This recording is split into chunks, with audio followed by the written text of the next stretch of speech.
ரஜினிகாந்த் அஜித்குமார் மாதிரி மாதவன் சொல்லியிருக்க மாதிரி நான் வந்து டை அடிக்காம என் வயசு அப்படியே போகட்டும், கிரேஸ்ஃபுல்லி ஏஜ் பண்றது முடிவெடுத்துட்டேன். அப்ப இனிமேல் அவங்க வந்து one screen of screen. So நான் வந்து எனக்கு ஒன் ஸ்கிரீன்ன்றது டிக்டாக் தான். ஸோ நான் ஒன் ஸ்கிரீன்லயும் ஆஃப் ஸ்கிரீன்லயும் அப்படியே ஏஜ் ஆகலாம்னு முடிவெடுத்துருக்கேன். நீங்க என்ன சொல்ல வரீங்க? நீங்க என்ன சொல்ல வரீங்க? நிறைய பேர் வந்து ஏஜ் காட்டாம இருக்கிறதுக்கு தான் கலர் பண்றாங்களா? மேபி அதுக்கு தான் வேற என்னதுக்கு? அதுக்கு தானே. ஆமா, நீங்க அப்படி சொல்ல முடியாது. அப்ப எல்லாரும் வந்து ஏஜ் காட்டாம இருக்கிறதுக்கு கலர் பண்றாங்கன்னா அது தப்பு. அப்ப என்னதுக்கு?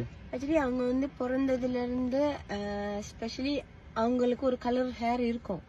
டார்க்கா இருந்தா டார்க்கா இருக்கும், பிரவுனா இருந்தா பிரவுனா இருக்கும். அப்படியே பழகிருவாங்க எத்தனையோ வயசுக்கு.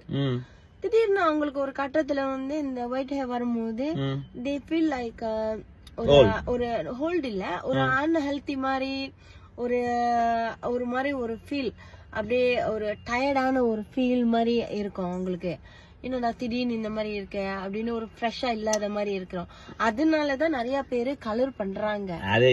ஆனா யாரும் வந்து அதுல வந்து ஒரு 80% அப்படி யோசிச்சுதான் கல்யாணம் பண்றாங்க. யாரும் வந்து ஐயோ இந்த கலர் அடிக்கலன்னா இந்த வயசு தெரிஞ்சிடும் அப்படி சொல்லி எல்லாம் யாரும் கலர் பண்ற மாதிரி எனக்கு தெரியல. நான் இனிமேல் நீங்க ராங்கா இன்னொரு 2 வீக்ஸ்ல பாருங்க, அப்படி கிறிஸ்துமஸ் தாத்தா மாதிரி இந்த முறை சாண்டா கிளாஸ் நான் தான்.